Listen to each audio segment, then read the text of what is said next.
what, they put on shows, with the trash can and the this and the that and the other, and they wave. Hi.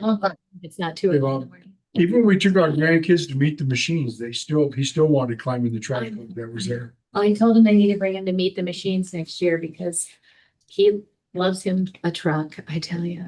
Everything to do with trucks. Jose, would you be okay if we did the board stipend first? And Yep. then we can let Bob go Oh, yeah, after that point? yeah, for sure. Does that work for you, Bob? Sure. Off the two items?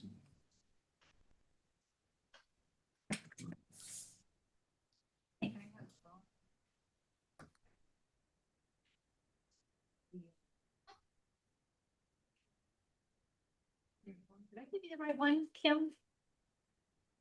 Kim, did she give you the right agenda? August 28th. August 28th. But oh, I was looking, I know what I did, sorry. Yeah. I flipped it, it's so thin, then it took me to the minutes of the last one, this meeting. A common mistake I make that I'm like, what? And then it's the minutes, never mind. You ready? I'm ready. I will now call to order the regular meeting of the Board of Directors of the Rupa Area Recreation and Park District at 6. And Mr. Fasala, can you lead us to the life? Place your hand on your heart. Ready, begin. I pledge allegiance to the flag of the United States of America and to the republic for which it stands, one nation, under God, indivisible, with liberty and justice for all. Any presentations or recognitions tonight? None this evening. Right. Any public comments? No, I haven't seen any. Does anyone wish to pull anything from the? Oh, I'm so sorry. You just want to go? Division 1, Kim Gerald Johnson. Here. Division 2. Jose Luis Bonita. Present. Division 3, Tammy Rivas. Here. Division 4, Edgar Castellan. Present. Division 5, Ross Leisure. Here. All right. Does anyone wish to pull anything from the consent calendar? I move approval of the consent calendar. Second. All right, all in favor? Aye. Motion passes 5-0. All right, and we're doing a little bit of flip flopping. Item 5.2 will be discussed first. Discussion of board member compensation. Mr. DeWitt. Yes, this was a item Director Leisha requested that we bring forward for discussion. And I'm gonna ask that Mr. Owen give a staff report on this. It is a little confusing, I think, at points. I want to make sure everybody's able to fully understand what is available. And with that, I'll ask Mr. Owen to take over. Be happy to. I'm sorry for the labyrinth of history and authorities, but it can be boiled down to be fairly simple. The bottom line is that you can adjust your compensation if the board wishes by an amount up to 50% of what it currently is. That is because the last time you've had an adjustment was 10 years ago, and the law, as you will see, allows you to move it 5% per year since the last time you had it adjusted. Before I go too far, and I don't know if you've had a chance to read the staff report, but we showed some of the changes we made in 2024 when we amended the bylaws. And I want you to know that my opinion is that did not change the compensation because there was no substantive change in the amount. All that changed were the words that expressed what the amount was. Nothing really changed there. So the last change was 2015.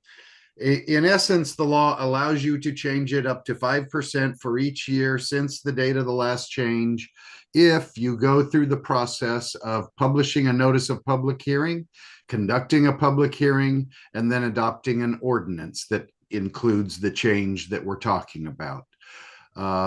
That ordinance would be subject to referendum like any ordinance, but the law was changed in 18, I think it was, to be very clear about that if somebody wanted to start the process for a referendum of your ordinance, they could. And that process is essentially they have to get 10% of this of the registered voters in your district to sign a petition for that. And that's really about the nuts and bolts of it. I don't think it's really a legal question so much as it is a question of whether you want to do that. One point I would note is if you were to say, no, let's just change it 5%, not 50. That's fine. You can do that as well. But then the next time, let's say next year you wanted to change it, that's your cap is 1 year of 5%. At that, you'll never be able to recapture that other 45%, the way the law is written.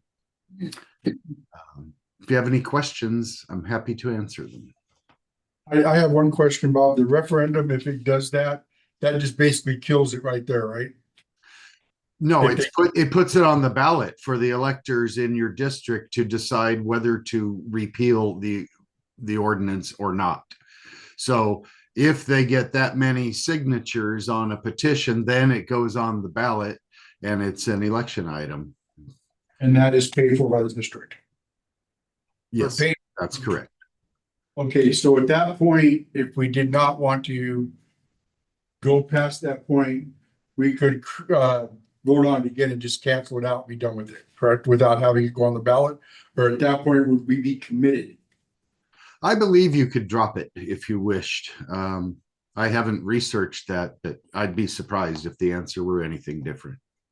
Okay, I just wanted to clarify that point, that if it did come to that, I don't think it would, but if it did come to that, rather than spend the money for election, we could just, end it.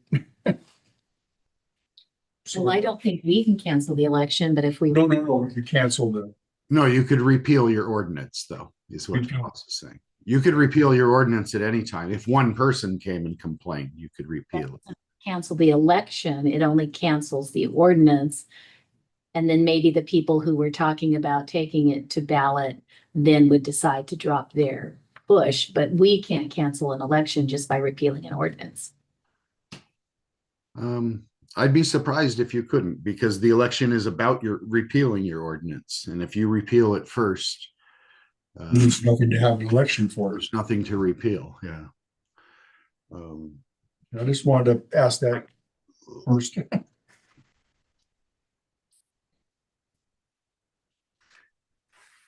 Because I was the one that brought this up, and I want to see it happen, but I do not want to see the district have to pay for an election to accomplish it. That's spending way too much money for that. Is it my turn? Okay. Thank you for giving us the Reader's Digest version of that, Bob. We appreciate it because it was a very confusing read. Yes, I know it is, and I apologize for that. I didn't write all that stuff. I'm just reporting it. Don't kill the messenger. Usually the biggest hindrance to doing this is political will, that people don't want to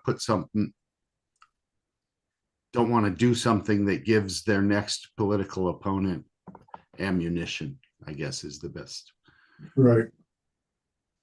That was part of the reason that I've been trying to get this on the agenda this year in a non-election year, so that would be a thing. And since I was the one that brought it up, it would be against me anyway, and who knows if I'm gonna even run again after next year. So, but the thing is like Bob said, they may have changed the wording back in 2015, but our stipend amount has been the same for the past 4 years. It has not changed. We all know that over the past 4.5, 5 years, the economy's really, we've all taken a hit. Everything has gone up quite a bit. We are, if you look at any other board, and I know they do things differently, if you look at any other board in the city, we are absolutely the lowest paid board. We have not had, like I said, a compensation change. If you look at the numbers that I put on here, we currently make $100 a meeting, 21 meetings a year, because we go dark 3 meetings a year. You can see the amounts for that times 5 is the 5 board members. The committee meetings, I put 4 year per member. Now, we all know that doesn't ever really happen or come out that way. Some committees have a few more, some committees never meet, but I thought that was a good average to put on there to get a total. So our total compensation per year is $11,500. What I would propose the board approve would be to up the board meetings by $50 and the committee meetings by $25. And you can see the dollar amounts. That would bring it up to $17,250 a year, which is not a major difference at all. And one of the things that have remained constant throughout this is the fact that we are capped at $500 a month. And if you notice, the amounts do not alter that cap. It would still be capped at $500 a month. Nothing would change there. And I have talked to Mr. Gwynn. This is budgetable. This is not an issue that way, if I understand our conversation. Like I said, it's not a large amount that we're talking about here. And I think one pay increase in 40 years should be acceptable.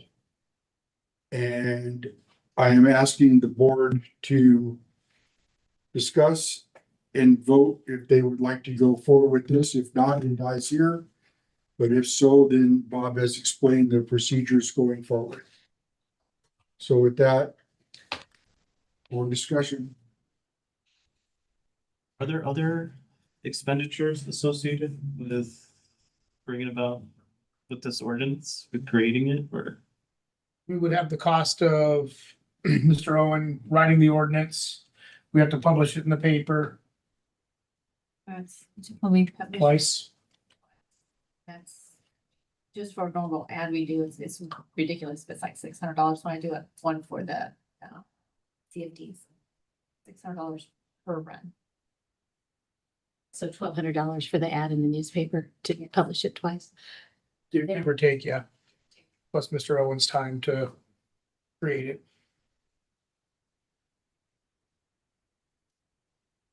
Again, I think what we do as board members, we do a lot more than just come to this meeting twice a month. Most of us go off and review, events, we go to different things, we check out the facilities. I think that we do quite a bit of work, and I don't think the additional compensation is out of the question.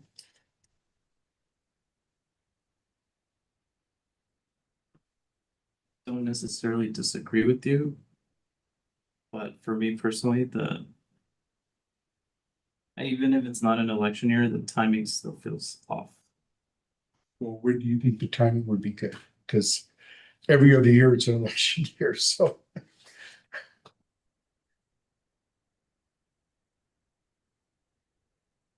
As we said, we have to have the political will to do this.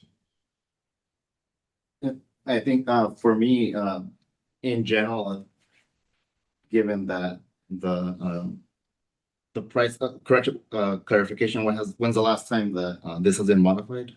It's never been modified. So since, So 40 years ago. yeah, I think in principle, just for me, the fact that it's never been adjusted, I think the fact that there's never been a mechanism in place to modify it right over the years, doesn't make sense to me. So just by principle, I do think that it needs to be increased, whether I'm here or not, right? Like, just to clarify, for me, it's not about wanting to get paid more. I think in general, like for future board members, right?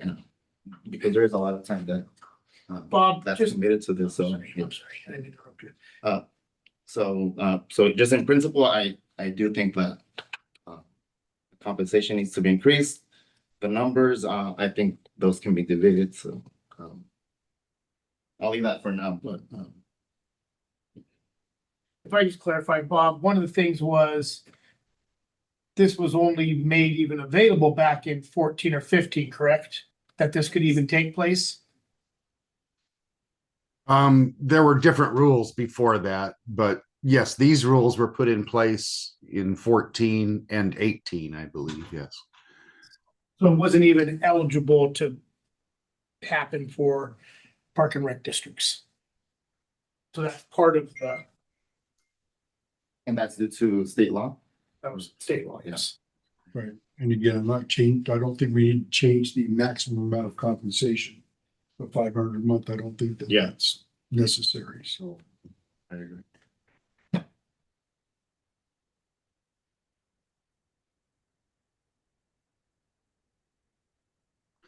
I take it back, Colby. The authority to follow the water code went into effect in 2001. So Okay. there has been that ability. My opinion, I somewhat agree with Mr. Leisure as far as I'm just starting, and I'm saying it because I'm just starting, I'm getting accustomed to doing things with the board and what needs to be done and what I need to do and such whatnot. And I have good examples of what Kim and Mr. Leisure are doing by going out and visiting the park and just driving out there, and that does take time. So I do agree there. As far as me personally, I can't. I don't see why not. That's all I can say, based on what I've seen other board members or board members do as far as traveling, taking time from their personal and viewing the parks. I think you should be compensated, or any other board member other than myself should be compensated, paving the way for others for an increase. That's my opinion. I've never really been in favor of it. I have to admit it. No offense to Mr. Leja intended. I feel like we all know what we got into. If we didn't, well, should have paid attention. Up until this last election, I think there could have been an argument made that perhaps the compensation was keeping people out of it. But this last election, 2 people ran in Ms. Rivas' election, 2 people ran in Mr. Godinez's election, and 3 people ran in my election. So obviously the compensation was not preventing anybody from running. I completely agree that in 1984, $100 meant way more than it does now. In my instance, it covers the gas money that I need to spend, and it covers the expenses that I need to incur. The burrito I had to buy today on the way home, and so it's just kind of part of the deal that you run, you get the seat, you have to do certain things, whatever the compensation may be. And you, of course, can find out what that compensation is ahead of time. So to take into account something is that, of course, nobody in any particular person has to take any money. So if we were to raise it, any particular person does not have to take that money. And you're not obligated to take the money. I think hopefully everybody understands that. But for me, I just don't have this isn't something I feel necessary. I'm going to do this job, whether the compensation is $0 or $100 or $150. It doesn't really matter. I'm lucky that way, but just isn't something I feel needed, I guess, in my view. Well, I, for one, didn't even know when I first ran, I didn't even know there was a compensation, like you said, until Loretta told me. I'm like, oh, okay, extra money. Pleasant surprise.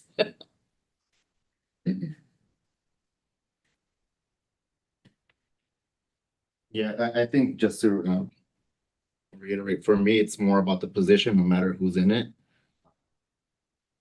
There is time taken, right? There's labor that the board member puts in, and I think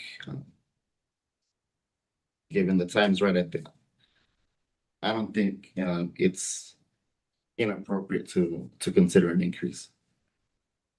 I also think this board has spent a lot of time making sure that this organization is up to the standards of the other organizations in the city as far as compensation, whether it be for staff or anybody else. And they said this is still not going to put this board equal to other organizations in the city. And again, the cost of living has gone up so much in the past 4.5 years. It's just insane. So is it something we just vote on now, Bob, or how to? Yeah, you just need to give direction to staff as to whether we proceed with setting a public hearing and bringing it back with a formal staff report. One other option, I don't know if I should throw this out there or not, but I will, just because if you want to, if you say to yourself, well, it should be increased because it's not up to par with surrounding agencies, et cetera. But I don't want to appear as if I'm voting on an increase for myself. You could make it effective in a year or two in the future and just adopt the ordinance that way too. In other words, adopt an ordinance that says that's when it becomes effective. That's another option. I do want to point out water districts have a way to increase their intake. But I know on a it's share not, standpoint. I know it's Yeah. not apples for apples, but Right. yeah. Which in a way that we don't. What does Valleywide pay their board members? They pay them nothing? They do not take a comp. They do not have a board member stipend. It's something they have looked at, But they've never but they do not. put one. But every other rec park district I know of in the area does. But I believe it's only the $100. Is there a reason why Valley doesn't? They just started It's off without it. Historically have never had one and they kept it that way and they were originally a very small, just like us, very financially challenged district. And as they've grown, they've just kept it that way.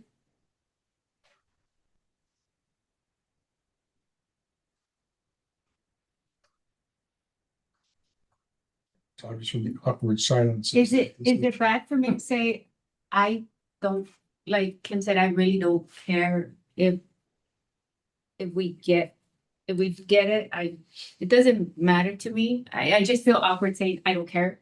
Everybody wants a raise or more money, of course, but like Kim said, I'm just here to do, I think what I want and I like to, and it really doesn't matter to me. I'm sorry.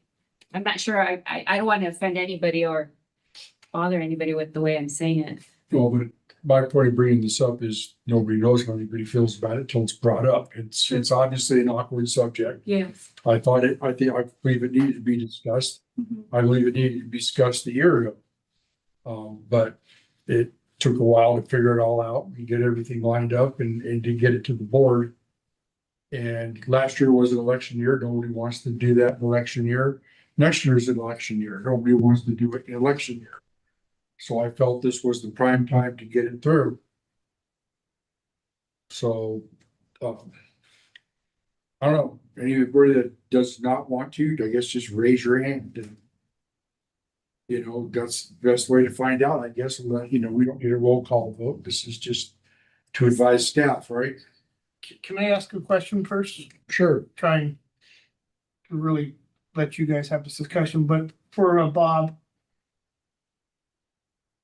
could the board vote to bring a ordinance back that would increase it to the maximum of $50, but at the same time also, I don't know if it'd be by resolution or ordinance, to actually only take a lesser amount and then gradually increase it, so they don't lose that opportunity there?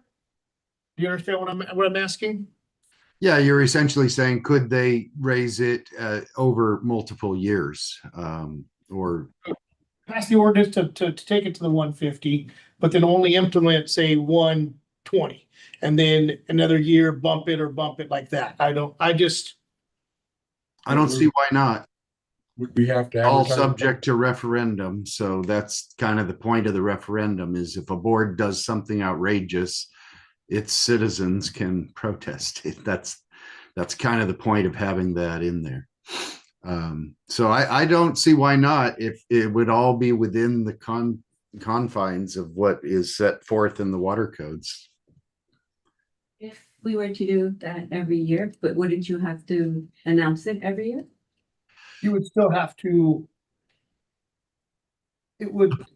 There is one potential problem I need to think through, and that is that, like I said earlier, if you raised it 5% today, and then you came back next year and wanted to do it, you would be stuck with 5% on what it is next year, 105% of today's. You wouldn't be able to do the 50%. So could somebody accuse you of getting around that by doing a multi-year thing? They probably could, but I think it's pretty defensible on the grounds that you could take it all in one year. You're asking for it over several.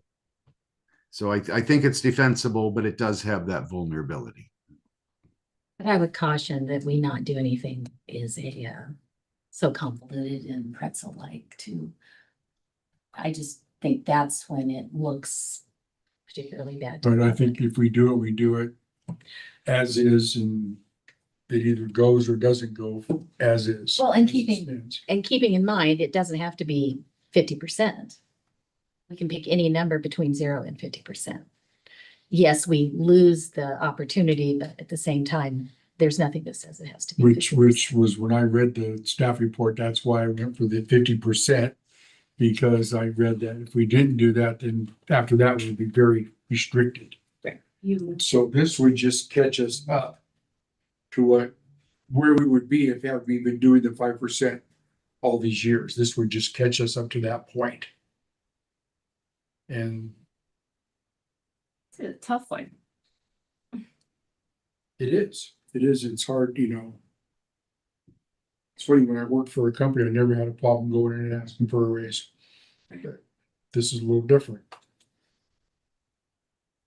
Do I think we all deserve it? Absolutely. Do I think we all work hard? Do I think as we continue to grow, is the work going to get harder? Yes, I do. We're not gonna go backwards, we're only gonna go forward, so. I think if we do it now, who knows, it may be another 40 years before it happens again. Do you know if other agencies have increased their, which other agencies? I mean, when the city, whether it's city council, whether No, the city. council's JCSD. different. City council is different. I believe cities are set by the state, correct, Bob? They have a similar statute. They can adjust their own. I haven't done it in 20 years, so don't hold me to it, but I remember having this same discussion with the city council 20 years ago. The answer is yes, they have. I don't know if it's something they do on a regular basis, but Our city has never done it, our city, but I city do not councils do it. know for a fact, but I understand they have not. I believe the water districts have. I know for a fact the city hasn't. They've got $600 at the get-go and they're still $600. They have other compensation that they get, Correct. but in terms of their just baseline number they get in their pocket, yeah. The difference from them is we get per meeting, they get $600 a month, period. Whether they have no meetings or one meeting or two meetings or whatever. So, there's just a set amount that they get every. Plus they get compensation from any committees that they're on, like the County Transportation Commission, WRCOG, SCAD, all of those things that they're on, they get compensation. We don't have any of those things. I do agree, we work hard and we deserve it, but my gut tells me right now is not a good time. Can I ask why? I just think, yes, things are going up, but they're going up for everyone. So perceptually, I just, people are gonna see us, oh, we have this opportunity to raise it, to raise the money, compensate ourselves, but they're still hurting. Right, and I get it, budgetary wise, we're in the clear, but the way I see it is, when I got on this board, I didn't know we were gonna get money either. That was, the plus, obviously, but if the money I don't take can go to other things, then I'd rather go to other things for the community as a whole. Mr. Castellan, did you know there was none? What? When you got on the board, did you know that? No. Oh, okay. Bravo to all of you. This is the most altruistic board I've ever worked. Get a dime out of it. Bravo. Oh, I knew how much it was, but I still. I did too, but They did it anyways. I still did it. But here, But I did know. I did Here know. I am 8 years later, and after, like I said, so many tough years, things the way they were, things the way they still are. And the amount that we have grown. Just felt it was time. Well, I definitely think that none of us did it for the money. I think that's a given. Even I if think it was that's- 150, we're still not doing it for the money. And I think it's still obvious that we're not here for the money, and that's why it's so quiet, because we don't want to do it for the money, but it's debating whether we should now because of the time frame that nothing has been done. And moving forward, Yeah, I'm just thinking maybe like 5 years down the road, right? The $100 is gonna become even less, less, right? like Kim said, back in the days, it was a lot of money. Yeah. Now it's not, but maybe when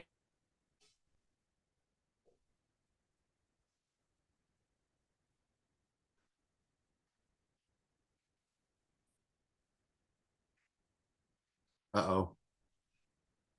Our Zoom froze.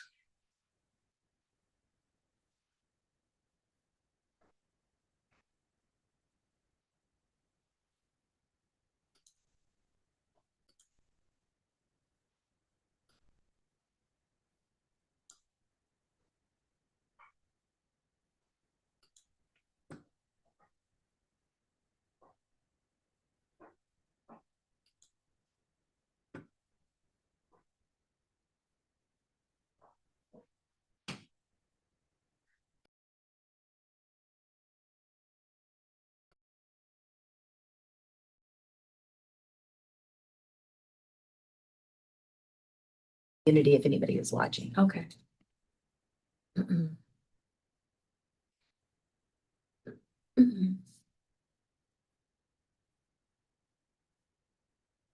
And it's working. Yeah. I have lost connection.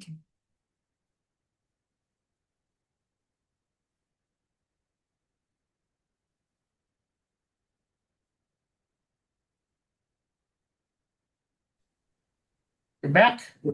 I'm back. You don't know what happened, so we stopped the meeting. You froze when Tammy was speaking. I don't remember what I said. Sorry. You said it's time to take a drink. We paused the meeting, Bob, so we did not continue with the meeting after we realized Oh, my. Okay. internet had disappeared. Are we back online? We are, yes, Yes. because we are still streaming, so.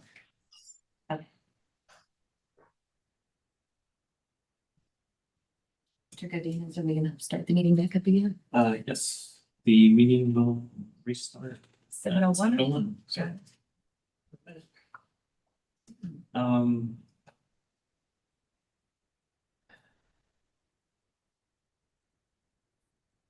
Sure, the discussions have been made, I guess you get a consensus from the board and see where it goes or doesn't go from here. I was gonna ask, is that something we have to vote on now? no, because it's providing guidance to staff, but. Oh, okay.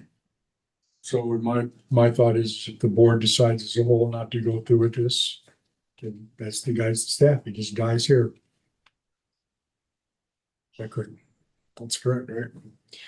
Well, when you say guidance to staff, would we have to give you the specific guidance of exactly how much we wanted it to be raised, or would that still be the It step? could, you could go as far as bring this back at X. You could ask for more information to come back. You could do a combination of anything at this point. I would like to explore if we increase it, but let's say by 2025, and then what would the process look like? I just talked through some of that with Bob. What the possibility is, I was comparing that to what we've done with our development impact fees for commercial industrial, that we set it at X, but then we adopted a resolution reducing it. I was thinking the same way. I'd have to talk that through with Mr. Owen on that one, and we could research it for you and bring it back. He may decide that's a horrible idea. And but we can bring back more information if you'd like. Yeah. I would.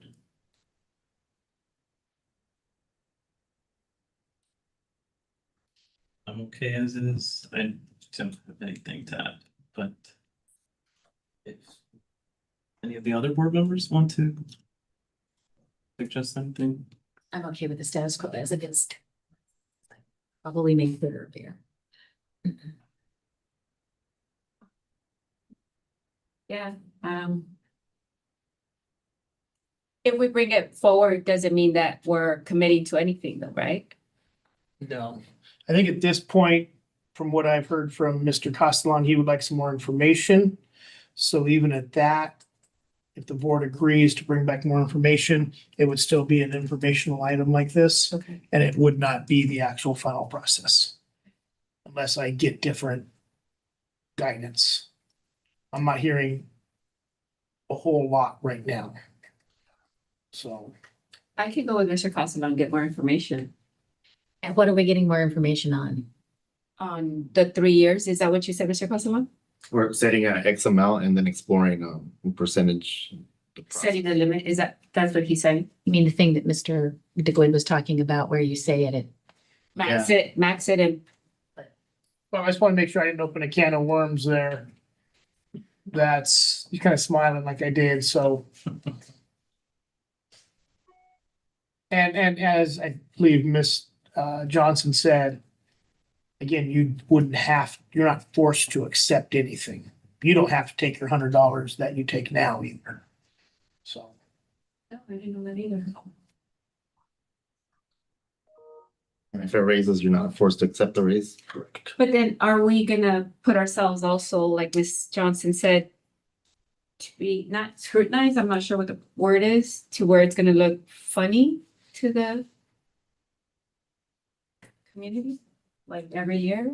Are we gonna put ourselves out there like that's what that? I'm saying, perception, it's a little Perception. awkward. Right. You cannot take the extra however amount it goes up, but now you gotta prove that you're not. That you're not, right? Eesh. And I think for me, reiterating, right, like, as a legislative body, we're here to explore, like, this is basically like a policy, right? I think, I don't remember really have any discomfort talking about money. Like, for example, last year we talked about employees, raising their salary. I had no qualms about that. I think for me, I'm looking at it very objectively, right? Because I'm thinking about the future of future board members. If this doesn't go anywhere, I think for me, at least it starts a discussion because I don't think we've ever had the discussion. No, we have not. yeah, I have no idea if past boards have had this discussion or not. I mean, not since I've been on here. Whether they've had discussions in the past, I don't think. So at least for me, I I want to don't believe continue. so. Bob, you've got more history at the district. Do you remember this as a discussion? Yeah, they did. It was in the staff report when they changed to the, I don't remember what year it was. When they changed to the current fees. 2014. It hasn't been $100 a meeting since 1984. That's what we've been led to believe. Thought it was. No? Yeah, I thought it was too. It was $100 when I started here in 20. I thought they changed the backs from $200 a month. I think to we changed the $500. max. It appeared, let's see, it was $100 plus 50 for 2 committee meetings.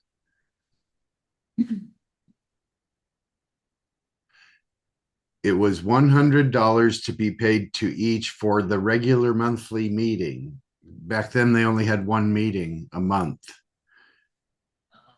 And then when the bylaws were adopted in 14, there was an acknowledgement that it would be 100 for the first and second board meeting and 50 for all other meetings. So I think that's the only change. It was 100 before, but it was an acknowledgement and a change that they authorized payment for 2 meetings instead of 1 in 2014. So if we were to have 3 meetings in a month, we're not supposed to get the $100 for that third meeting? Not the way it's written now, no. Know that. No, so, but it does say You special get meeting. $50 for extra, for the first 2, or no, for all other meetings.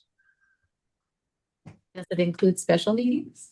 Cause I've been Yes. paying max and course no more than 5, but this particular board has never reached that. Previous board had. I usually pay 100 for the board and We do occasionally have a special meeting. Yes, that is something we need to clear up, but just add it to the list of things that need to be cleared up. I also wondered, Jose, how much do you think the public would? Well, I think it is clear. You get $50 after you've used the first 200, the first 2 meetings in a month. Anything beyond that is $50. The way it's written now. For all other meetings, it says. it doesn't specify whether it's a board meeting or a special meeting or. Nope. Right. Nope, Is that- they're all the same. It's a separate discussion. That'd be, no, it'd be, we can make it all one part of the same discussion, I would think. It would just be a separate acts of updating the bylaws, changing the ordinance. Correct, Bob? Yeah. I was thinking about that earlier. We might want to just delete it from the bylaws and have it in an ordinance, since that's the procedure if you go forward. Well, I knew it wasn't any given day we can only get $100. So if we had a board meeting and a committee meeting on the same day, we would not get paid for that committee meeting. Correct. And I knew that it was no more than $500 a month. Yes, there's that limitation also. Both of those limitations. Close to. Certainly not anymore, because we have far fewer committee meetings than we used to have. Right. And my proposal doesn't change that cap anyway. I will be perfectly honest with you.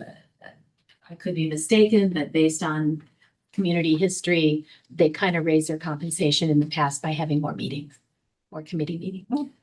Because there was no limit on how many committee meetings you could have at $50 a pop. There was only a limit on how many board meetings you could have at $100. That's when I As first long got as you, as long as you stay under 500 a month, yeah. committee meeting upon committee meeting. Yeah. I usually had a minimum of 2 committee meetings every single month. Baffling, but it was true. And then we've cut back on that because we don't need them. I mean, there was really kind of no point. Is that enough guidance? I don't know that. I don't know that. I don't know that we've given guidance, have we? No, Yeah. Bob said no. I thought it was exploring the pushing it to, We can explore that. We can look at what the best way of updating the bylaws. We can look, does it just go to ordinance? Clarify the number of meetings. The other clarification I wanted was, it states on the bylaws that the meetings, may be paid, so it mentions closed sessions, and it says board field trips. Do conferences count as board field trips? Correct, Bob. I would think so. Common practice says yes. I've been paying for that. You get hit that max if it's a 4-day. And to me, that's something that needs to be clarified. I don't think if we're being paid, all of our expenses go to a conference, plus the cost of all our meals, plus getting reimbursed for gas. I don't know that we also need to get $100 a day just because we showed up. The food.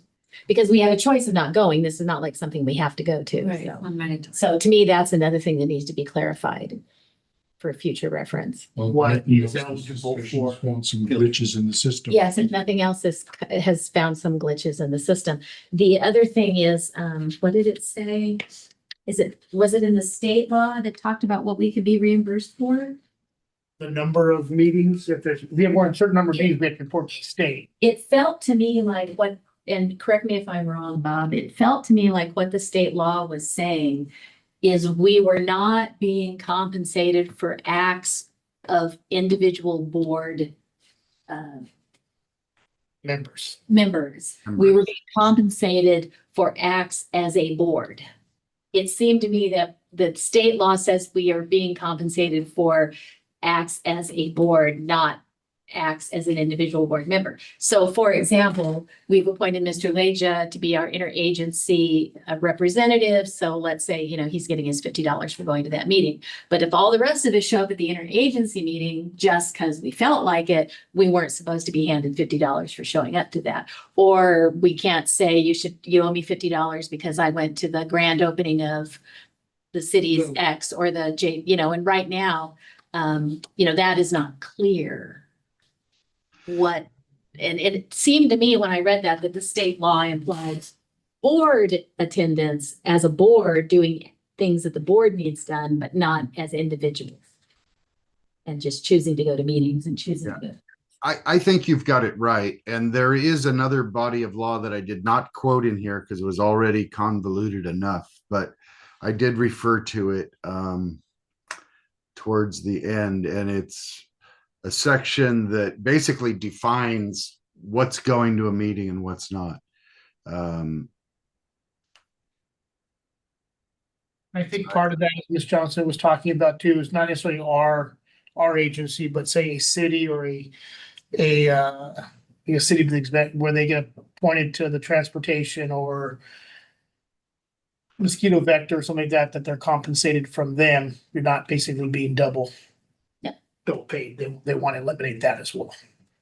Right. Or if somebody sat on another board through like a state association, you're not compensated for that. But I would not want, I think we need to clarify that in whatever we're doing, because I don't want, to be blunt, a bad actor. We don't have any bad actors. I don't think we've had bad actors in that way, but I don't want a bad actor to end up on this board and he's harassing Loretta on a near continuous basis. But I went to this and I went to this and I went to this and I went to this and I need to get paid. I need to get paid. I need to get paid. I need to get paid. And then we have to deal with that at that time. Let's just nip that in the bud and come to a conclusion as to how we want that to read. And then we don't have to worry about that anymore. And then also, While we're doing all of this. excuse me, the reimbursements are optional if you want to take them, correct? Any reimbursements you receive now are optional, yes. If you don't I want to take back something I said earlier, though, Mhm. because it says board field trips. So that's when all of you go on a field trip as a board, not an individual goes on a city field trip or a water board field trip or whatever. Well, that's how I read it. It seemed to be that Yeah. it was a board, acting as a board. All We of get- those things are the entire board acting It- together. We Yes. don't get compensated acting as individuals. Even if we're showing up in our board, sure. So you're asking for something that clarifies that and basically says, Clarifies what we get compensated. clarify what they're compensated for, but you want to, from what I'm hearing, is you want to say that you are there officially representing the district. So the example of Mr. Leisure sitting on the interagency committee representing the district, but not if Mr. Leisure shows up to a Chamber of Commerce meeting. Or if three of you go to an annual conference. But in no official capacity. Correct, correct. I just want to make sure that that's what, and I think what Ms. Johnson's getting at is if she doesn't want something in the future. No, I went to the chamber luncheon, I went to the grand opening of this, and I went to the Little League opening day, and I went to the, and I drove past 3 parks and I should be compensated for all of those things. I think that makes sense. I did go to the Little League opening, the Cody one. They give you hot dog though. No, I didn't eat. I've been there. I didn't eat. Been there, done that. Glad you went this year. Right, and Tell me, you didn't eat because you wanted. part of my ask for this increase is because we do go to a lot of things. And this, in a way, would compensate for our time to do that without, as Kim says, going, I want this, I want this, I want this, I want this. We do go to different things, the day after the fire, I spent almost 2 hours up at the Discovery Center touring things and getting information. So there are things that happen. We do go to openings of getting new Little League signs. We go to this part, We go there and, hey, you know, I call Kobe or somebody, or Kim will call Kobe, say, hey, you know what, we just saw these sprinklers are broken over here. So we do a lot of things out of the boardroom. Off record. Right, right, that I'm not gonna say, hey, that's a $50 compensation. But by asking for this increase, it kind of does compensate for all the little things that we do and all the other work that we do, because most of us do other work for this district that it does not involve sitting in this boardroom. Are we on the same page when it comes to conferences that we do not need to be compensated for $100 a day to go to a No, conference? like you said, we're already compensated for our drive there, we're compensated for our food, it's like. So if we could get that wording, are you guys okay with that too?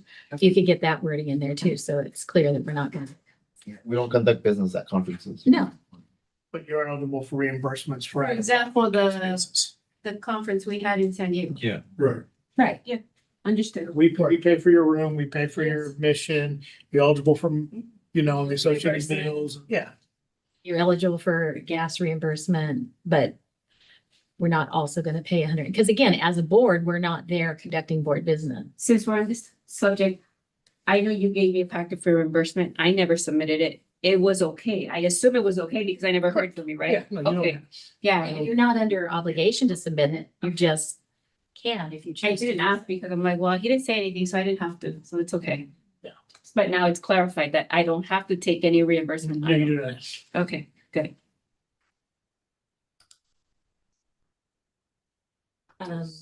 Oh, good. Okay, so, okay, I just want to make sure that that was on their list of things that we're gonna talk about. Do you need more guidance? I'm clear as to what you want me to bring back. Are we bringing back information in regards to the compensation? That's where I am still unclear. Mr. Costello Want some more information? Okay. and Mr. Eagles wanted more. Yes, I think we should still keep, But I don't want to fall into that. I'm really thinking about what Miss Johnson said. I don't want to be scrutinized and say, well, you're taking the max, but then every year, is it really happening? How is it happening? That's where I feel uncomfortable. So, Well, the way I look at it too is we could take $50 because we hadn't in the past, but all previous boards before us had chosen not to do that. okay. So why do we, I mean, it's not to say we can't increase it by a percentage, but that's not saying that we should. We don't have to max it out. And I understand that we pay ourselves less than anybody else, but you know, in some ways, I like flying that flag, but you know. In my opinion, it's never been brought up because look how uncomfortable it is for us to sit here and discuss it. Totally. It's not a comfortable thing, and I agree with what you said about perception. But I still feel that, you know, a $50 increase in the stipend after 40 years is really nothing, Okay. in the grand scheme of things. I understand what you said about the public. I see our public every time we're at the board meeting, and I just kind of wonder who's gonna complain. You know, the thing is if every board, including this one, just keeps saying, not now, this is the time, let's put it off, never happens. And as Mr. Castellan said, we're not just doing this for us, we're doing it for future board members and going ahead with this as the district grows. And I think we ought to look at it as that way too. This is not just for us.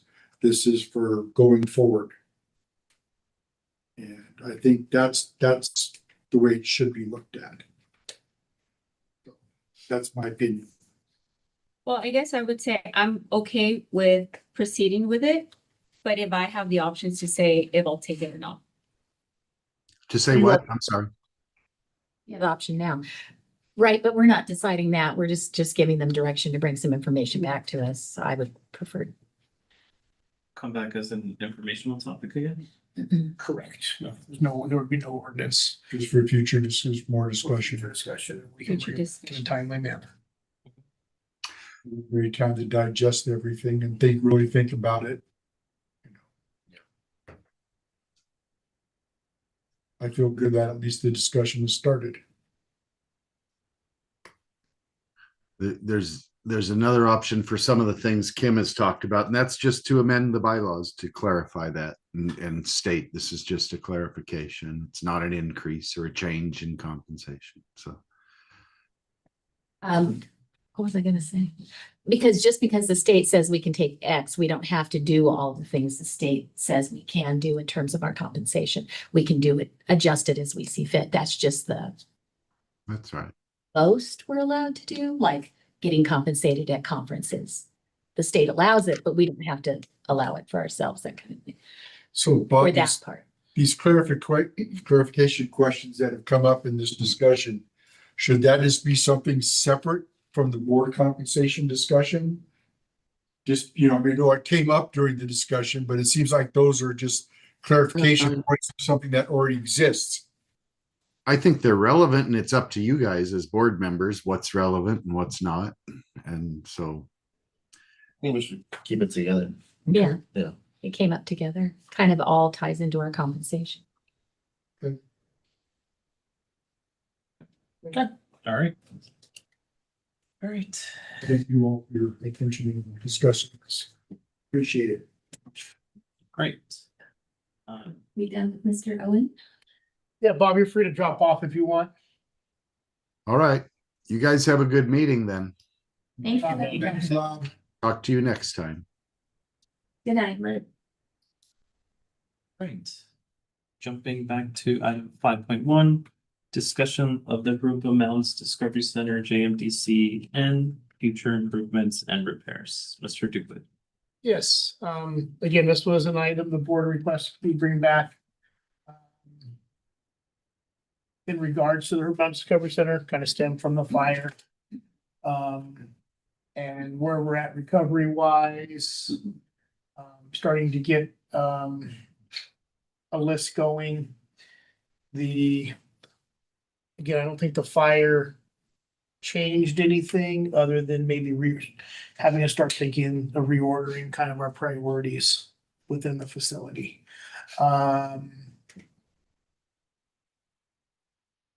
Just an update for the board. We did tour the facility with the fire marshal early last week. Did extensive tour of the entire property. Number of items. I was kind of surprised that the fire marshal wasn't as concerned about, and then other ones were enlightening to me. And essentially they want all the trees lifted at a minimum of 8 feet off the ground. We're in the process of doing that. Some of the trees that were closer to the buildings, they weren't worried about, like the olive trees on the front planter there in front of the main offices. Wasn't as concerned because they could tell they'd been recently trimmed and pruned, but they were very concerned that the gutters were not completely cleaned.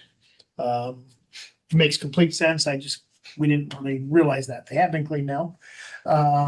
They weren't concerned with the white shade structure next to the building, as long as it's, when we do rebuild it, it's similar in style to what it is, just in better shape, obviously.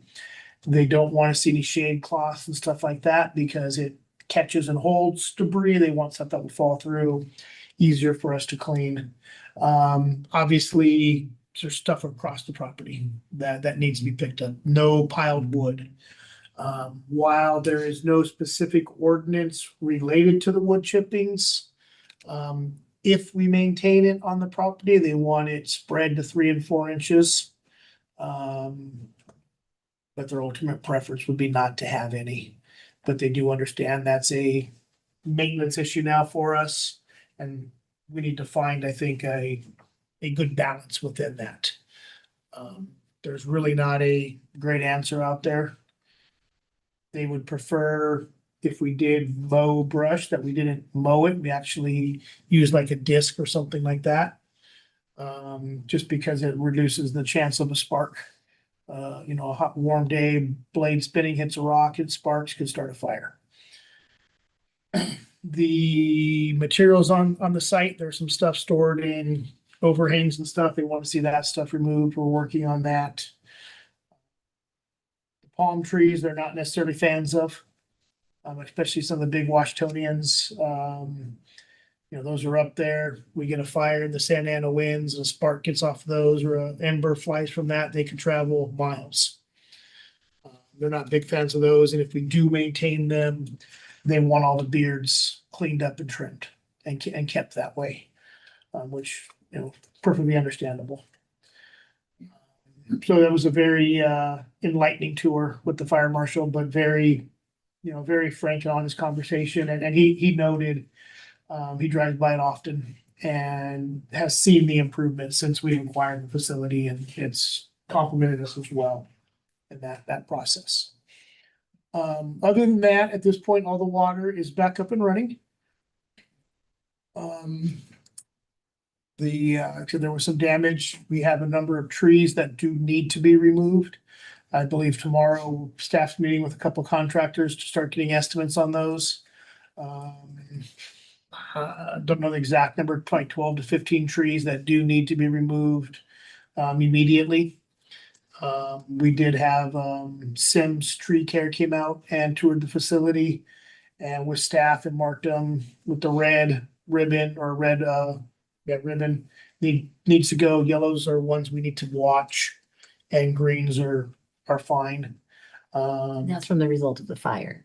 I'm sorry, That's the result of. that's a result of the fire. Yeah. Yeah, not from ones that need to be removed because of their proximity to buildings. They didn't make those decisions. They didn't make those decisions. Health of the tree. The health, based on the health of the tree, yes, let me clarify that.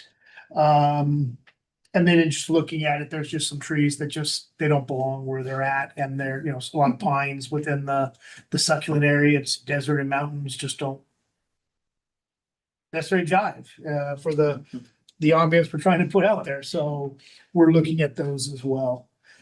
But beyond that, we did have a committee meeting this week and started going through this stuff as well. And I think we had a lot of really good starts of conversation. The gist from the committee meeting, and I don't want to put words in your guys' mouth, and please stop me, but really we need to come up with our vision, what it's going to be for the future before we start going into anything large, long-term. But with that, also recognizing there's some things we need to do immediately to be able to accommodate our learning expeditions that are so valuable to us. But those are good options that are still a temporary solution that'll get us through this coming school year, potentially a second one if we had to.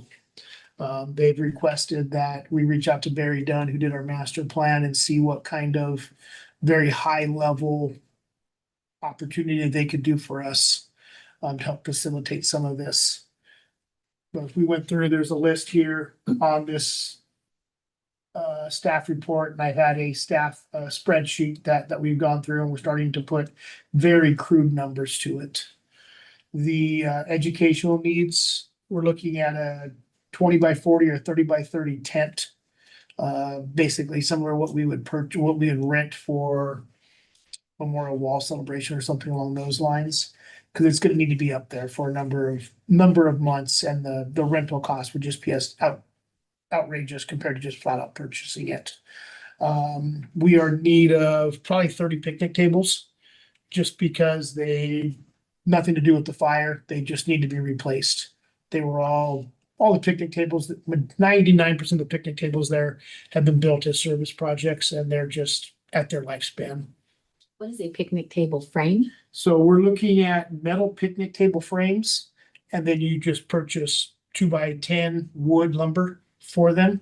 So the legs would all be metal, and then the bench tops and the tabletop would be wood.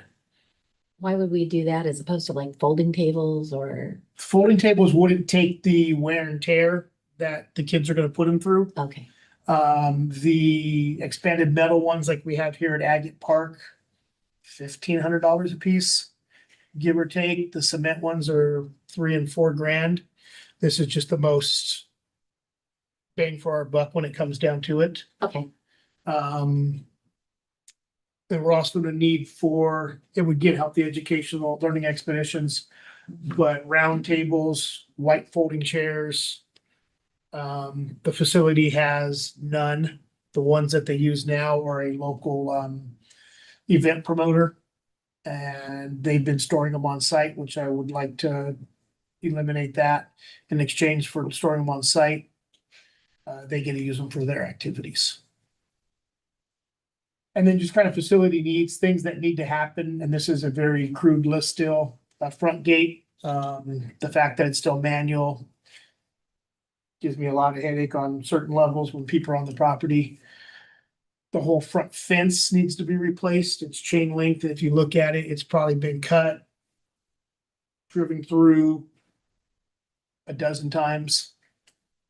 The education areas that we need to ultimately expand and allow the facility to grow, $100,000 a piece. Picnic area could be 150.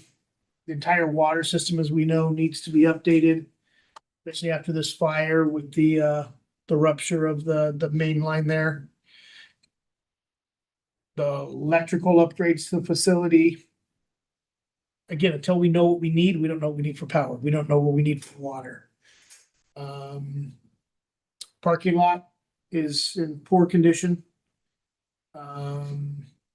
Sorry to interrupt, but Yeah. for the water as well, we're on the reservoir system. Correct, it's not the it's not how they would do it now. Essentially, there's two water towers just north of the facility there that feed the fire extinguishers, the fire hydrant system there. But then off of that, it's essentially a sub meter that's feeding the property. It was back in the day, something that was done with the water district and the Discovery Center, kind of as a way to help them out type of a deal. But since then, new water lines have been installed down Granite Hill and they've been stubbed into the property. Talking with the general manager of JCSD, we wouldn't be charged really capacity and connection fees because it's already an existing system. They just want us to update to something more modern. The only thing we really have to end up paying for is new meters, which are negligible in the whole entire rest of the process. And pumps, right? And most likely we'll have to have some booster pumps, and that's part of the whole estimate there. The reality is the piping and stuff is relatively affordable, but that place is, the reason it's called Granite Hill. And you're gonna have to go through some granite, and it's gonna be expensive labor wise. You've all seen the parking lot. That speaks for itself. The main office gets warm. We all know there's not HVAC in it, but it is insulated. And we think by adding some electric front doors because of the winds, that will help keep the sun that beats through and help keep that more manageable in there as well. A lot of things we're trying to do before we get to the HVAC system. Relocating the nursery. I just think the nursery is in a bad location, and that's one of the reasons it struggles. People don't realize it's necessarily there. Sulcatas enclosures, turtle enclosures, those are all to be determined. You know, what we want to do with that, where we want to move it, if we want to move it, how big we want to make them. You know, we can go as very simple, or we can go the sky's the limit type of a deal. I just want to make sure I understand, because I'm seeing sulcata enclosure, turtle enclosure, and reptile enclosure. When we're saying turtles are, Desert tortoises. okay, Yes, it's I need to not update that list. tortoise. Tortoise, the desert tortoises. Because turtles are in water. right? Turtles in the water, yes. Someone brought that up at the. Yeah, and I meant to go through an update and I didn't. So the tortoise enclosures, that'd be the desert tortoises. And whatever the other ones that they have some other ones too. Yeah, there's some Sahara, Something. something. Nothing, not Yes, native, but yeah. correct. The reptile enclosures inside, we've had some estimates for that. The 4x4 posts that are in red, tree, these are things that are associated with the fire.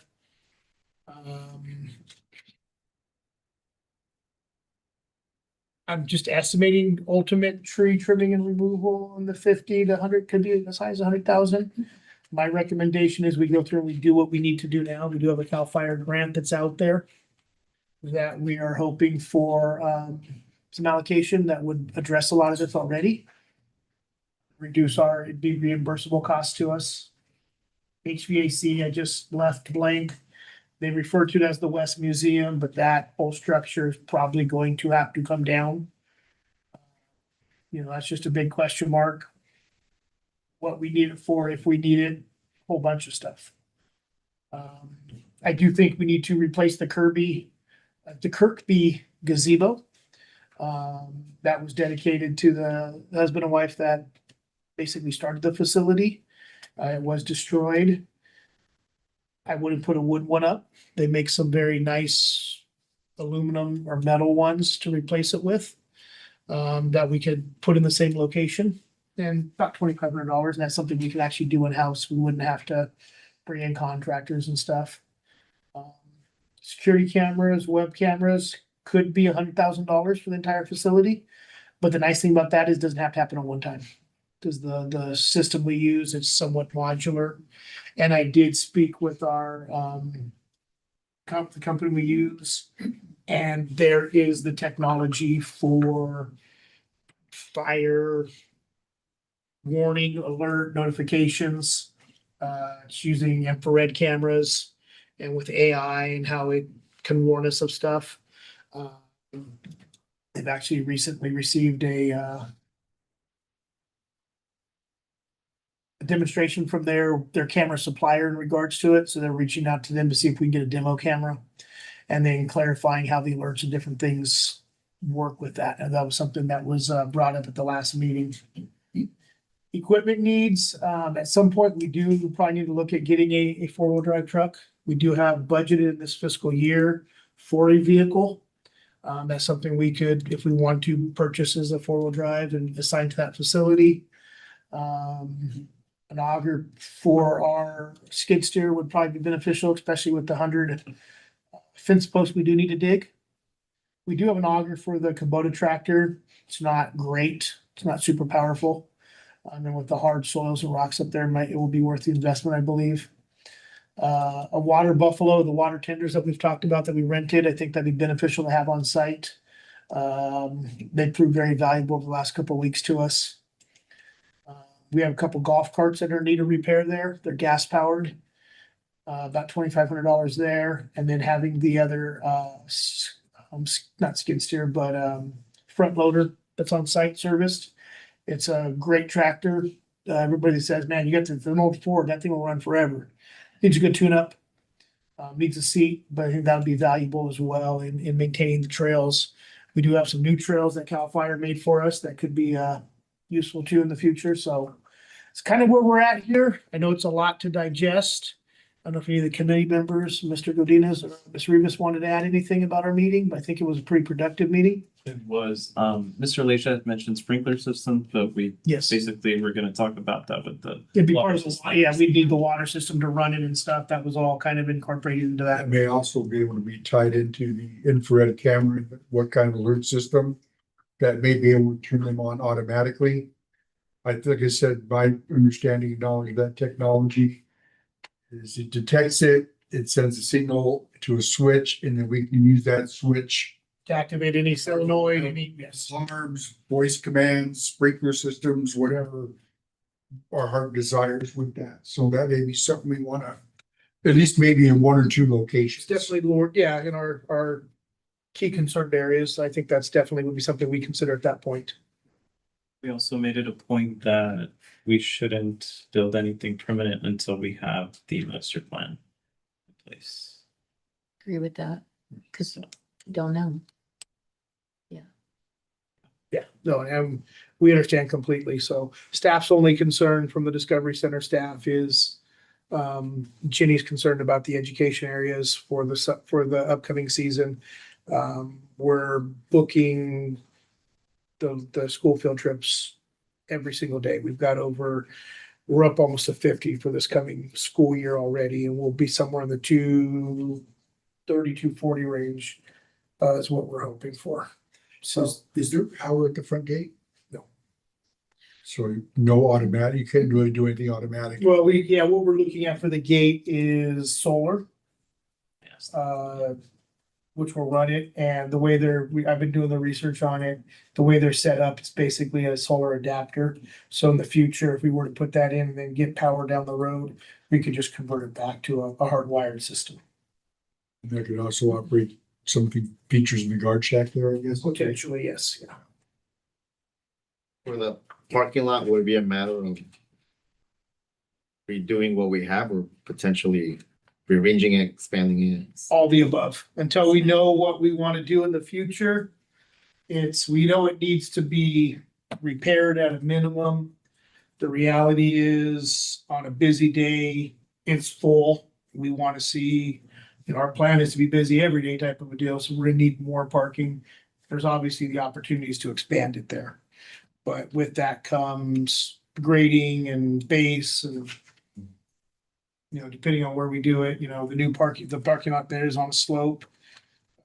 That's not gonna be permissible in the future, so it's gonna have to be tiered or retaining walls or something to accommodate that. We just learned from JCC, it's not a cheap process. But if it's worth doing right too, so. I noticed, tell me if I missed something, that we talked about buying the tent because of course we have to replace the rock corral. The look on my face is there's just these random names for things up there. And it just makes it really hard to deal with it because it's like when I ask a question and Wes is like, oh, the Dino Den. Okay. It's the Dino Den. I didn't know it's the Dino Den. It doesn't say it's the Dino Den. It's just the Dino Den. Anyway, the rock corral. What are the kids going to sit on while they're under that tent? So we're looking at, Was that on that list? Or no, it's not on that list. There would be chairs. We've talked about buying just the very cheap white folding, like rental ones that the really lightweight ones I'm talking about, and get those very cheap if we want to purchase them.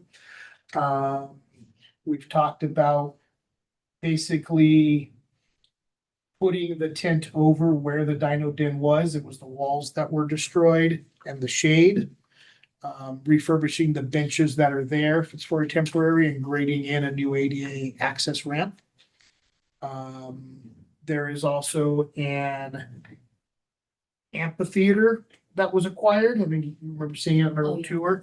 And we've looked at those benches and making some legs for those that could be used. It's almost like what you would vision like in a dugout of a ball field or something.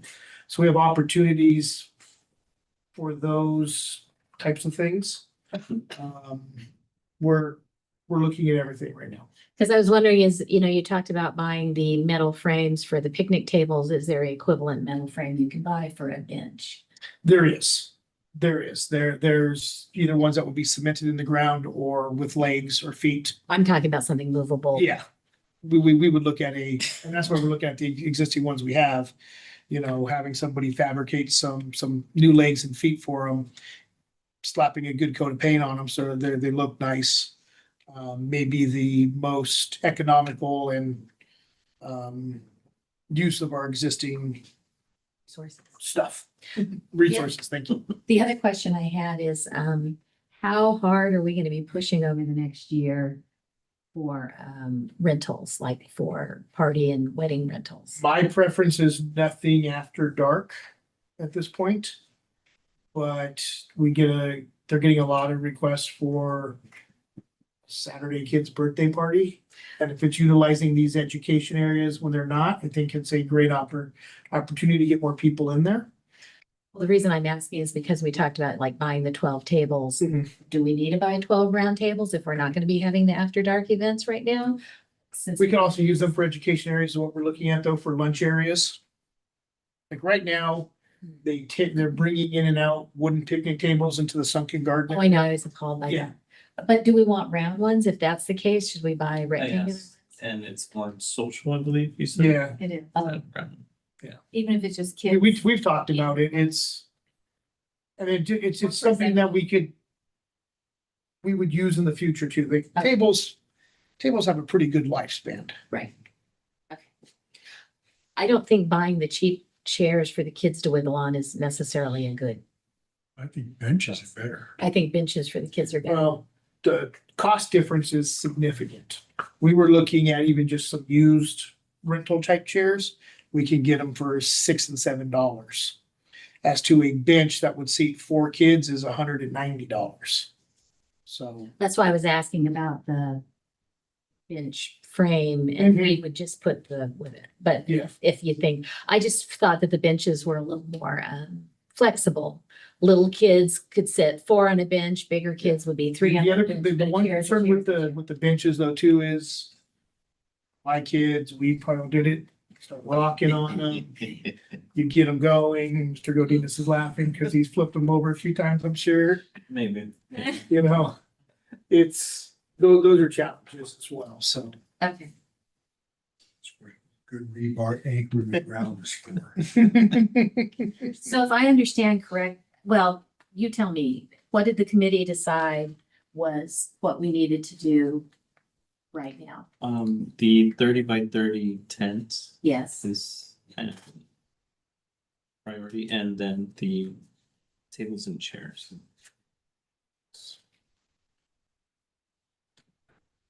And that would include the And table that would part. be the 72 in table, 70, yeah, and that's 12. And on top of that, I'd actually like to add the 20 by 40 as well. By 40 what? That's it.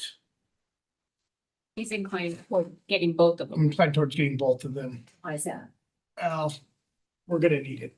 We're, I need more than that. huh? I need more than that. We're growing. The biggest challenge to allowing more schools on site is having places to put them.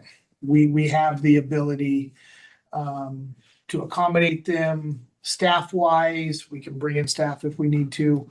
We just need, and anything that we can use as either picnic area, education area, multi-purpose area is going to help us. We are going to be removing the white latticed area in front of the warehouse. That works as a picnic area. We have the main office, I keep referring to it as gift shop, yeah. And main. Gift shop, office, yeah. We're- And one thing I haven't shared with you yet, and I didn't get an update from staff today. We've been contacted by Group Unified School District. October 30th. They want us to accommodate 680 students that day. They have some district-wide training event. And there'll be 38 students, I think is what it is, per school site coming. They want each kid to participate in 2 activities, a trip to the museum and a hike to Eddie, I think is what we're settling on. That would be about an $18,000 day for us. And they haven't balked at the rates. That's nothing we've done in the past. That's basically gonna cover a lot of those costs right there, majority of them. And then it's eligible for us. We can use them throughout the property throughout the year. The 30 by 30 tent we would use as an education area, probably just east of the museum. I'm sorry, just west of the museum.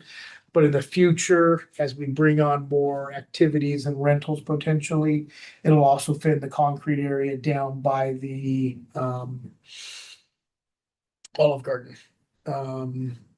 Everything we're looking at here is how could we use it in the future as well? Not for a 1-season, 2-season type of a situation, so. I don't have any problem with any of that. With the buying the tables, the chairs and the tents. You know, an expectation too was that the tents would last us until we have the master planning can start. Building permanent, yeah.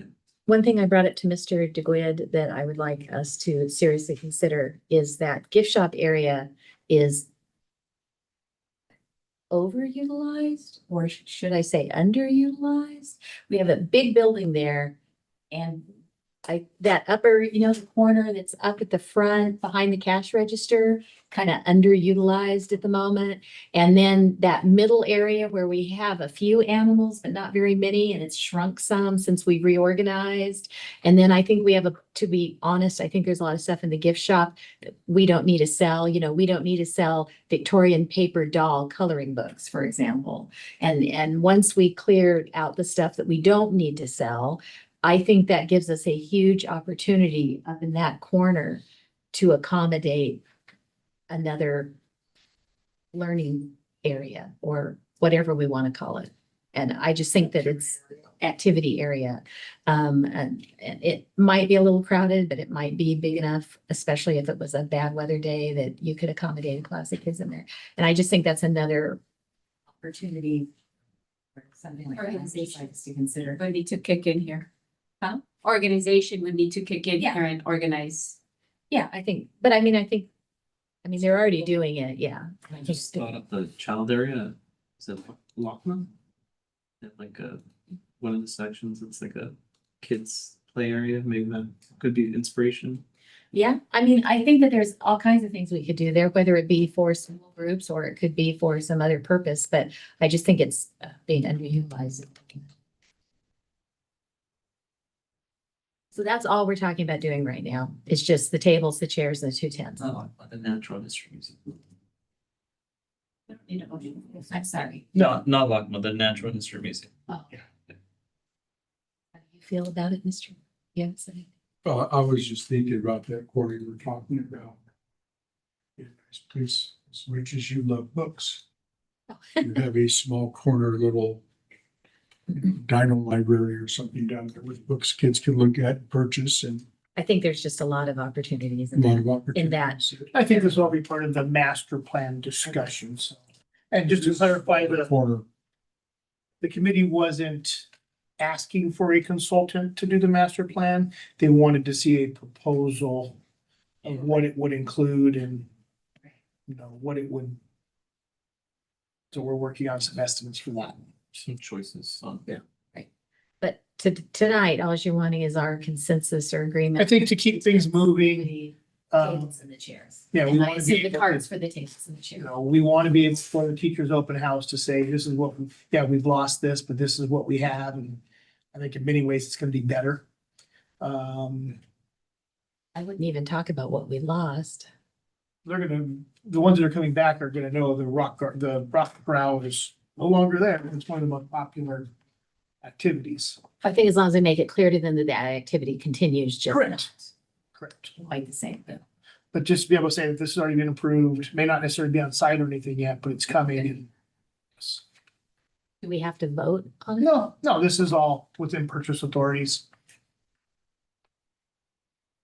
So I'm not, we'll be fine on that.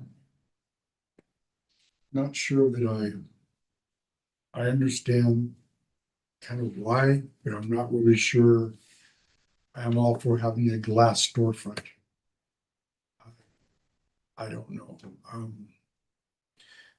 And then again, I think this is part of the It just master plan. goes, there's security and there's different reasons why I'm kind of. The roll door would remain. It would be behind it. But we're not talking about doing that anytime soon. We're talking about, No. That's not anything that's happening. I've been there when the sun beats into that area. To me, just having glass is just like putting a big magnifier for the heat lamp, into that building. So I just. But then we were also talking about some kind of, what was Wes talking about, making it fresher? Wasn't it the storefront? Well, just the current classes, they're double pane and Right. argon gases and stuff to help reduce those things. A solid door would obviously be the best, but it's not inviting. It's not a safe situation. But again, these are all things that we don't have to have these discussions to these depths at this point. And since the fire have, you've gone through the process of rekeying everything and making sure that. Well, that's one of the things I've reached out to our locksmith. It wasn't very high on our list, but I'm gonna have it done. Yeah, we've been talking a lot of facility stuff. I'm still kind of into the personal safety aspect of what happens up there. I think my key ring for there has 9 keys on it. So, you know, like what the committee has discussed about hard policies, procedures, evaluation plans, ensuring that nobody is left behind as an employee who was last time. I mean, I know all these upgrades and things that need to be done to the facility also need to be discussed, but we never need to lose sight of Safety. the safety and the person that we could have lost in that fire We did, because they were alone. So I just haven't heard any discussion on any of that. So, and those are all things that are coming. We're working on. yeah, we, I think Even they we admitted- focused more on the priority for the first things that needed more attention, which were the benches, the equipment to get the kids keep coming. I get that. I just said, I hadn't heard anything at all, other than the possibility of some infrared cameras.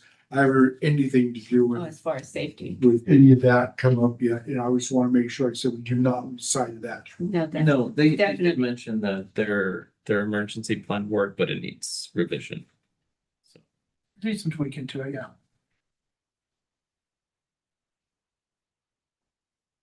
I think I have what I needed.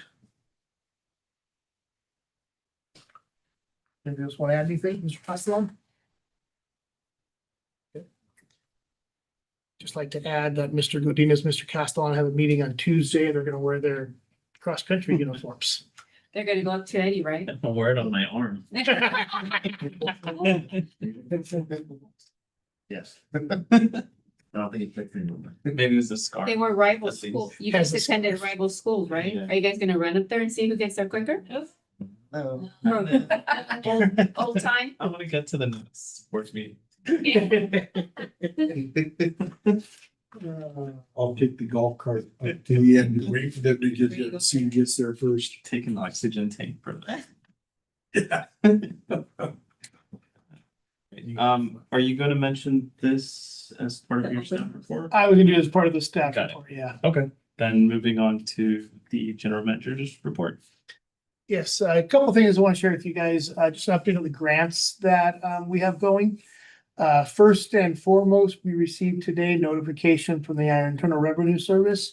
We have been awarded, confirmed for our 501c3 for the Hooper Area Parks Foundation. Awesome. So that was a great thing. We have a number of things, kind of what I'm leading into here, that was kind of pending for that, so. It's quick. Yeah, that went faster than we had feared. 2 months still. Still though. No, it still seemed like it went fast to me. Yeah, we're still waiting for the acknowledgement from the state, but now that we have from the IRS, it'll be a much quicker process. These are just notes from our meeting with the California Consulting, our grant writers. These are the 4 grants we currently have out there. Outdoor Recreation Legacy Partnership Program, which is ORLP. That is for 37th Street Park. We've requested $1 million, 2 million, $1 million match. Land Water Conservation Fund for the same project. As I've explained, ORLP is currently on hold. Even though it is funded, Land Water Conservation Fund we just submitted. If we get one over the other, we would rescind our application for the other one. CAL FIRE Wild Prevention, again, ironically, we submitted this the day before the fire at JMDC, and this is for JMDC for fire hazard mitigation programs out there. We should hear from these first 3 probably by October, November is what the program stated. And then the last one is Routes to Parks. This is one I think will be very interesting. It's only $14,000. There's a program out there, part of Prop 4, that is trying to get people to state parks. And it's underserved in low-income areas. And for all our program stuff, we thought this would be a great opportunity for the senior center. And talking with Debbie over there, she didn't think a trip to the beach would be a great opportunity. It's a lot of walking that may not be ideal for them. We came up with the idea, and they think when we talked with the state, they said it would be eligible. Covers transportation as well, but we'd take them out to Palm Springs, take the Aero Tramway up to Mount San Jacinto, State Park. It's a nice smaller area in which they could walk up there. They'd have lunch up there and come down, and then the state would provide a program to them. And they said if we had individuals that were limited and couldn't necessarily leave from the decking area, they could provide the program to them up there as well. They were extremely excited, the staff, and they're part of the deciding process per se, so hopefully that comes through. And we'd be able to take about 200 seniors over 4 trips. So is the way it worked out. So we're excited for that one as well. And these are just some ones that we're working on that we're going to be applying for in the coming months. State fire capacity, one we're looking at, working on something. I think actually decided we weren't eligible for this one. There's a lot of fire prevention stuff out there right now, as I'm sure you guys are, not gonna surprise yourself. It's not very big, 5,000 here and there. For some of this will fund different plans or acquisition of equipment or something like that. We are looking at the Cal Recycle Rubberized Prevention Grant Program. There's some stuff in there that may work for some of our trails. The future grants, we're going to pursue the Max and Victoria Dreyfus Foundation. This is for our nonprofit. And this one was for, again, this one, I'm trying to remember, there's so many of them. Youth and senior programs or disabilities, at-risk youth, maybe scholarship programs for youth basketball, swim lessons and stuff along those lines. The outdoor resiliency grant. This will be something that we may be able to fund some of the stuff we've talked about for resilient centers within our community centers, adding in the generators and stuff like that. So we're looking at those, and also anything that would add shade to parks would be eligible. A lot of stuff there. The the Community Youth Access Grant Program. Again, this is getting kids into parks, into programs. This is a big one that is going to be available. They estimated originally in August. They're anticipating the procedural guide to be released this fall, and then actually allocated in the 2026. Trail grants that we're looking at, there's safe routes to schools. The RTP Recreation Trails program will be available early next year again. We're looking at some different STEM and STEAM type grants for activities at JMDC. Really, what I'm looking at here is just, we are looking at all kinds of different things. I expressed to Sammy, our grant writer, we're not looking at the big dollar stuff necessarily. We're not opposed to $5,000 and $10,000 grants, getting a bunch of them too. So we've got all kinds of stuff. And I emailed her today that we've got our 501c3. She's like, all right, I'm on it. We'll get stuff going. So the RTP we talked about, urban community forestry grants. These are ones for either potential tree opportunities or tree plans. So I just want to share there's a lot of things that are on our list right now. Possibilities, exactly. In front of you, you have the flyer that we put together for the Teachers Open House, October 4th. We're getting a pretty good response. We've been pushing it out at the teachers. Kids are back in school. We're almost at 50 teachers with their family RSVP'd so far. We're hoping to be in the 150 to 200 range. We think would be an excellent turnout. And as I said, Jenny's getting multiple calls and emails on a daily basis wanting the packets to book their learning expeditions. So the number one question is, we heard you had a fire, you're open. Yes, we are. So with that, we plan to reopen this Saturday of the 30th. Again, we're getting a good response from the public in regards to that. We brought in Kona Ice on one day and Freddy's Sweet Treats, another ice cream type vendor on Sunday. We'll get a small percentage of those sales towards the facility. We are bringing in some recreation staff to supplement the JMDC staff. Just kind of be working as floaters around the property, keeping people out of the areas we're having to keep closed from the fire damage. It's gonna be warm, but not hot this weekend. But it's also a holiday weekend, so we don't really know what to expect for attendance wise. I'll keep you guys updated onto that. So except this flyer, the graphic artist that we're using right now, we really like his work. We've completed the educational materials that will be available to the teachers for the event this day. We're creating a folder for the facility, like the, Pamphlet. no, it's a folder. I don't know. With those little things that. Yeah, you would have, and then inside of it will have, not tabbed, but Insert. staggered inserts for each of the programs that we're offering, so it lays in there. And they're not 8 full-size sheets, each one is a half-inch smaller. I shared you guys with a picture of them, they came out really nice. So we're really excited for that. We opted to do a separate price sheet, so we don't have to reprint those. If we do change and update prices down the road, it's just a matter of reprinting a price sheet, so. Ginny's ecstatic with what we've prepared. The staff there has been very involved with it, so I think they're ready for the open house. So it's gonna be a huge event. We hope you guys are able to come make it out. We're really excited for what it is. They're working on their actual plans right now, but they're gonna give kind of an abbreviated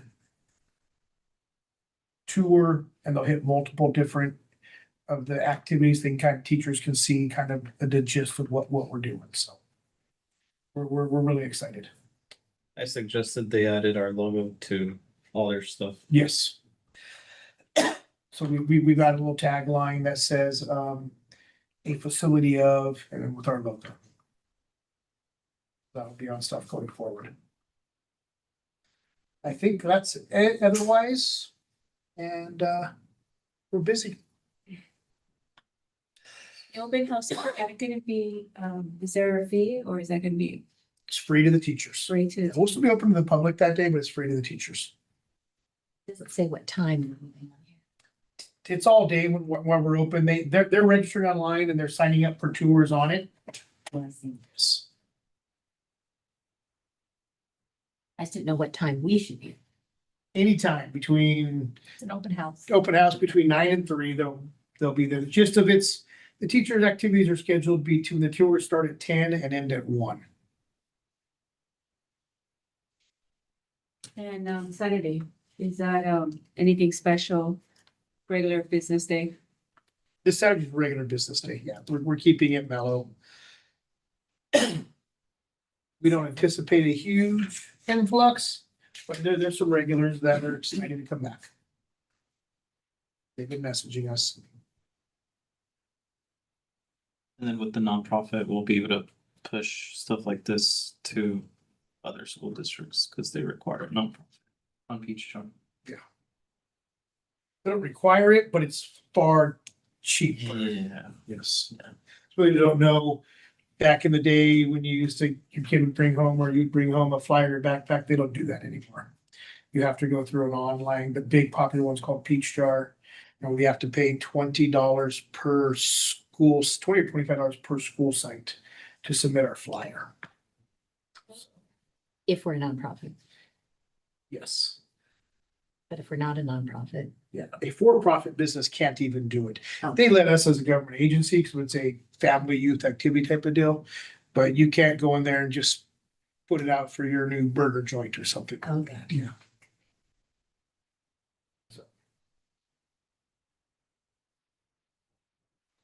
That's it for me.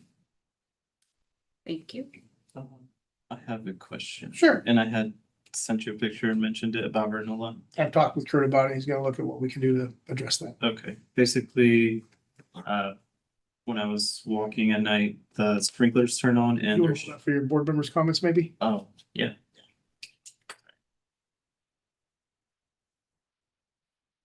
Right. Any questions for Mr. DeQuid? Yeah, all right, moving on to board member comments. Ms. Johnson?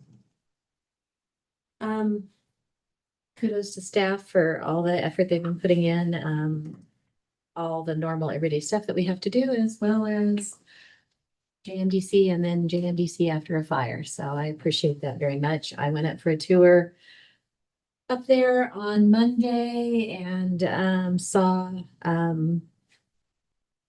far more of the facility than I had seen before. Oh, boy. But also the results of the fire and what was going on there. And yeah, in some ways I had hoped that the Kirkby plaque could just be moved to another place, but then I realized it mentions the gazebo. It has people's names on bricks who helped pay for the gazebo originally in the walking area around the plaque. And so it's very obvious that we need to replace that gazebo there. I also spoke to Mr. DeGuid. He was already on it already, but in thinking about our facilities, Glen Avon Heritage was another facility that we need to think about in terms of how close it is to the hills there and fire danger, and also the fact that we have Huerta de Valle there, and they sometimes get loads of chippings or mulch. And he said he had already had told Kurt to go check on that to make sure that they didn't have any large piles of mulch or chippings, so that we didn't have another issue with, fire in mulch or chippings, however we want to look at it. Happened to drive past Riverbend the other day. It's my ongoing annoyance with the kind of sign that we have now. Maybe we just need to get them farther off the ground. But you get any plant material whatsoever growing by those existing signs, and it just covers up the name of this park almost immediately. And Riverbend was one of those instances. The plants looked great, but you couldn't read the sign to save your soul. So I think that was it. Oh, the only other thing that a slight quick but funny story is we used to have a gentleman in my neighborhood who had a giant white buffalo statue out in his front yard. And then one day, all of a sudden, the white buffalo disappeared. And apparently something happened to the gentleman and his house was sold. And Colby and I are driving around the Hoopa Mountains Discovery Center, and we turn a corner, and guess what I saw? The white buffalo. The white buffalo. Oh.